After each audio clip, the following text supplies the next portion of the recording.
Please start meditation.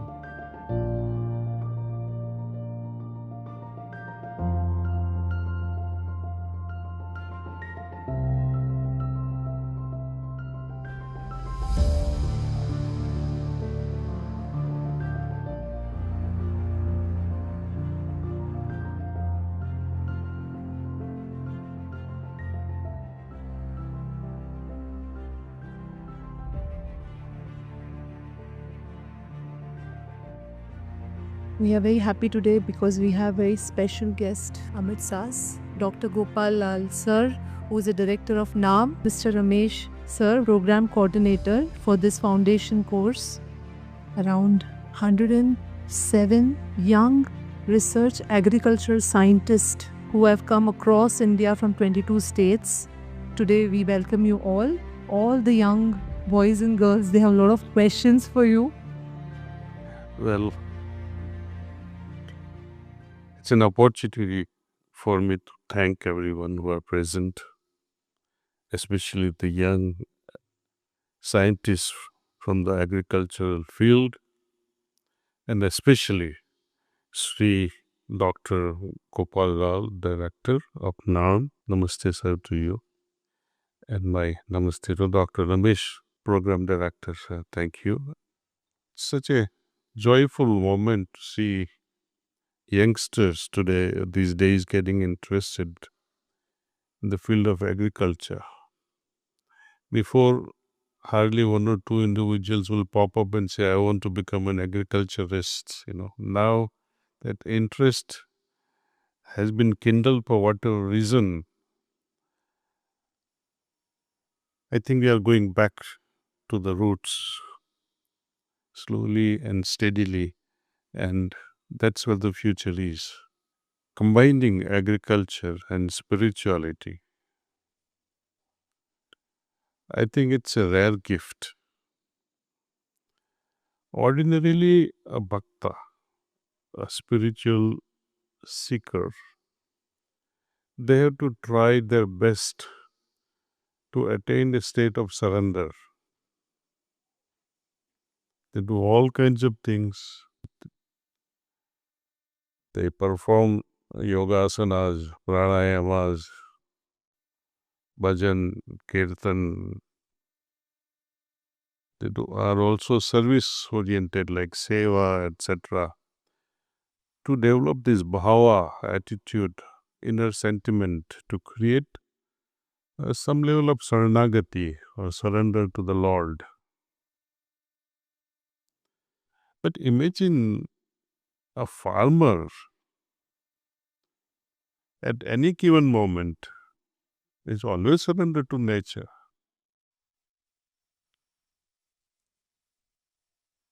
I can confidently say, because I also hail from a farming community, you are absolutely surrendered to nature for rain, for sun, for good quality of soil, overall weather pattern. There is very little you can do, very little except for fertilizer and other techniques. What else can you do? Your effort is very minimal. Rest of the work is done by nature. Surrender is built in. It comes with our DNA, especially in the farming community. And spirituality also demands a level of surrender, level of bhakti, level of trust. So I welcome whenever an individual comes to this ashram. I get overjoyed when they say I'm from the agriculture background. It resonates personally with myself. At the same time, they have a greater potential than any other individuals coming from any other field. But they know their inner bent is already towards this surrender. And another feature I see, especially when you are experimenting For example, the effect of biochar, how to make biochar, how to combine various microorganisms with biochar. Also conduct studies by combining seaweed extract with biochar. Various combinations, multiple combinations, all natural, all organic, and see what happens to the growth of a plant. Dheeraj, dhairya is required. No other profession demands so much of patience and dhairya. You have to sometimes wait. If it's an ordinary crop or a leafy vegetable, minimum 3-4 months. And if it's a fruiting plant that you have modified through tissue culture or even grafted, that also takes 3-4 years. So imagine the amount of dhairya required in researching in the field of agriculture. At the same time, the dhairya that is also required in spirituality.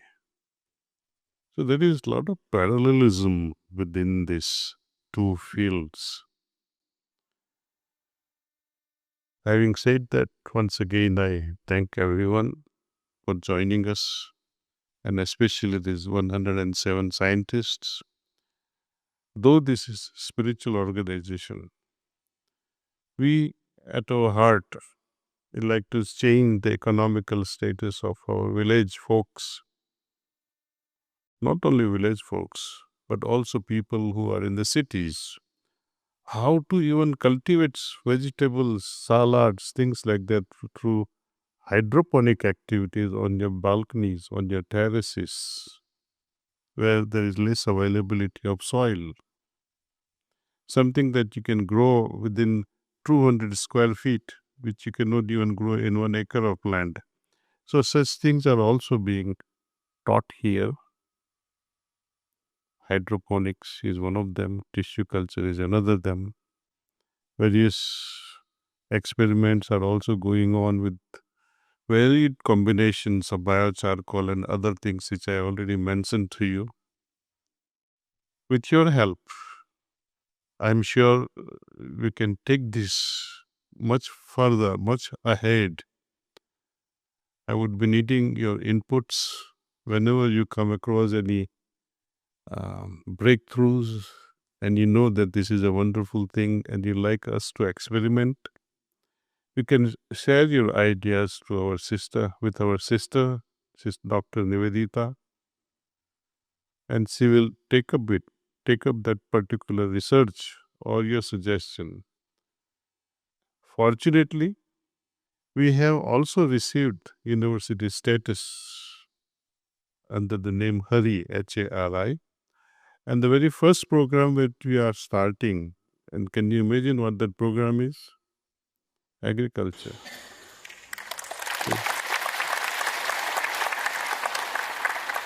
Next one that was in my mind was training teachers, but unfortunately we are too late for that.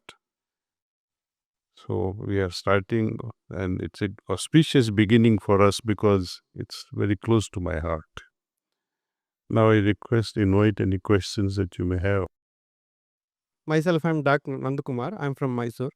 My question is, you are basically a pharmacist by educations, and how your life turned from pharmacist life to this spiritual life, and how you realize the importance of spirituality. And the second question is, whenever we deviate from our normal life, our surrounding environment and peoples, many of the times it will be discouraging, many of the times it will be supportive. So when you started believing in spirituality in the early life, was the environment and the people surrounded by you, was they were supportive or discouraged? Thank you. Let me put it this way. Was the environment when Lord Ramachandra of Ayodhya was there, was it conducive environment? Was it really Ramarajya? Even the Lord, he had so many difficulties. Someone abducted his wife. It has not happened to our wives. We are living in better times than Ramchandra's life. Atmosphere, the environment is very conducive. It has always been conducive for spirituality. It depends where your interest is. One has to become really crazy for it. Having good environment, like this ashram also, many people go astray. Do you think everybody present here, they are saints? No. You could be living in the most awkward environment and yet turn out to be a sage or a saint, and you can lead a spiritual life. It depends on each individual. See, when it comes to spirituality, there are no limitations. We are all scientists. And I like that spiritual approach should also be it should be approached with a scientific mind who is dissecting various aspects of spirituality. Don't take it as a belief with a trust. Prove it that I can trust this method. Prove it that this guide is good, worthy enough to follow. Read the philosophy and see it makes sense not only to your heart, but also to your mind with logic. But all these factors should come into it. But most important, when you do practice like a scientist, when you meditate, see what happens to you in your heart. Make your heart a laboratory. How are we going to taste the effect of meditation? Do you have any parameters? How are you going to measure it? Is there a machine that can measure the growth, the spiritual growth? Only your heart can tell you that, see. And let me give you the most awkward example. If you are asked to go to a mosque and meditate there, versus if you are asked to go to a church and go and meditate there, or go to a temple of Hanuman and meditate there, or a Lakshmi, your reactions will be different. These are all 4 or 5 different environments. Our reaction to this environment is not based on outside. It depends on how you were indoctrinated from your childhood, your parental influence, your societal influence, your personal beliefs, the books you read, the TV shows you see, the news you read, they all influence your inner. Now, when you have created so much of complexities around you, within you, how are you going to make the correct decision? First thing will be, let me get rid of all this preconditioning that I have, and then meditate and see. Oh, I'm a believer of Krishna, for example, or I'm a believer of Lord Christ, and whenever I meditate, I must see him. And if Shiva comes to my vision, I must say, no, please don't come now. This prejudice will hurt you in the spiritual progress. So, the first and foremost requirement whenever we meditate is very simple. By God, I don't even know if you are there. Are you sure he's there? None of us know. We have assumed he is there. But if, my Lord, if you are there, let me experience your presence. Start with this. So whenever we close our eyes and meditate, wait patiently without any predetermined goal that he should look like this or he should look like that, and I must have darshan only if he comes in the form of Hanumanji. People forget. Hanumanji was also a bhakta. People also forget when Lord Jesus was meditating on the bank of a river and he was meditating in deserts. Shiva, Lord Shiva meditating on Kailash. Krishna meditating just before Mahabharata war broke out. These are all avatar Purushas. Do you question then? Where is the need for meditation for such personalities? If they were meditating, fundamental question would be upon whom are they meditating? What is the lack that motivates them to fulfill that lack by meditation? If they were needing it, are we superior to them and shun this meditation? So environment will just be an excuse that I am not able to meditate because. Only today I was listening to some of our friends talking that if you are a lover of birds and you are meditating here in the early morning in this hall versus those who cannot even tolerate a simple chirping of a bird, and if you are meditating here, both will have a different response. One will say, wow, there are so many birds singing, there is nature, there is divinity, there is purity. The other fellow will say, it's so much of noise.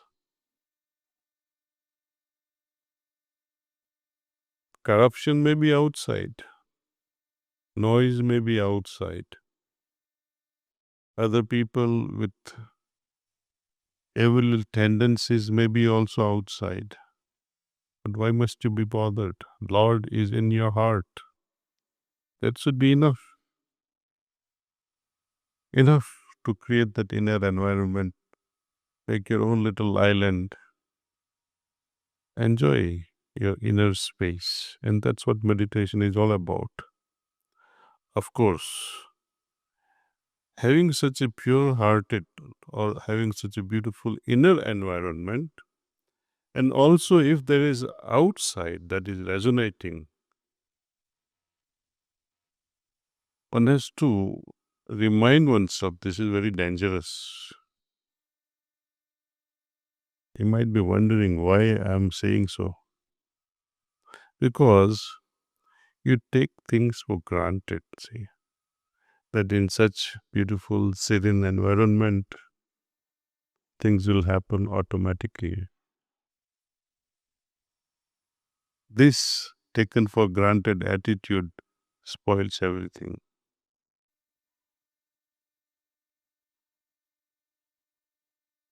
I have also noticed when I was in US that environment for me was just perfect. There was a lot of moments where it would go against our spiritual interests. It was like lifting weights. If you can lift weights, 1 kilo, 2 kilos, subsequently maybe 20 kilos, 30 kilos, more the resistance that you face on a daily basis in a regular fashion, your muscles will become stronger. Your moral strength will also increase once you see external resistance. It depends on you. One might say, oh, I don't want to lift weights. Why should I trouble myself? Then you will not build muscles. So this is what I have to share with you. That please do not blame the external environment. Create interest in yourself for yourself. Rest of the things will fall in place. Thank you. Good evening, everyone.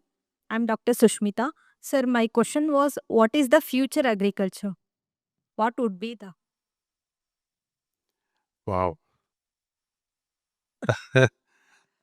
Such question I should be asking you, the scientist. But what I see, the productivity. Crops will be the same. Productivity will change. Ways and means by which we are cultivating things will be more refined and more accurate. Just as, once we were saying it has to be only the fertile soil. But now with technology, we are able to change the soil conditions. For example, it's easy to change pH. It is easy to, do so many manipulations. If the soil is lacking nitrogen, we are able to provide it externally. See? We are able to manipulate all these things. Hydroponics to me is the next game that is going to happen, that is going to change everything. People often say that hybrid things are bad. It's an arguable statement. Let's not call it bad, because even when you drink milk and it gives you diarrhea, does milk become a bad thing for you? No, it's simple that you're not able to digest it. Some people say this is hybrid wheat and it's causing me problem because there's a lot of gluten in it. Don't blame that. Blame your incapacities to digest certain things. In nature, evolution happens at its own rhythm. When I had to change certain production of, let's see, brinjal or okra, I can manipulate genes, genetically modified stuff can be created. Now, for nature to increase productivity, for nature to create varieties of brinjals or okra that will be resistant to certain organisms, it can take years. But with scientific approach, we can interfere and create hybrid varieties, which otherwise would have taken thousands of years. But since new variety that would have taken 1,000 years and you are able to produce it in 2 years, but you are not used to that future product which is now available in 2 years, your body is not able to adjust with it. Don't blame the hybrid. Get used to it. Productivity, the yield is only going to increase through human support, through human interference. So do not think that GMO is against the human beings. It is really not. 1% of human being may have side effect. Don't blame it. Every drug that is being manufactured, without an exception, has some level of side effects. Take it as needed. We don't fight and say, oh, when I take ibuprofen, it upsets my stomach. But don't you want to get rid of your pain? And if you want to get rid of the pain and not allowing your stomach to get upset, take it after you take foods, or drink it with milk, or take it with antacids. But there are ways and means. Likewise, hybrid products also needs to do a lot of research how to make it more palatable to human consumption. Instead of taking agenda and say GMO is bad, try to find ways and means so that it can be more easily be acceptable. Say, I have not much thought about all this, but as I'm speaking, new ideas are popping. But if you meditate, all of you, on this particular topic, the future of agriculture, I'm sure my Guruji Maharaj will guide you from inside and say, okay, do this, do this, do this. And be sure, I can tell you with a lot of confidence that he will listen to every word that you are asking. Thank you.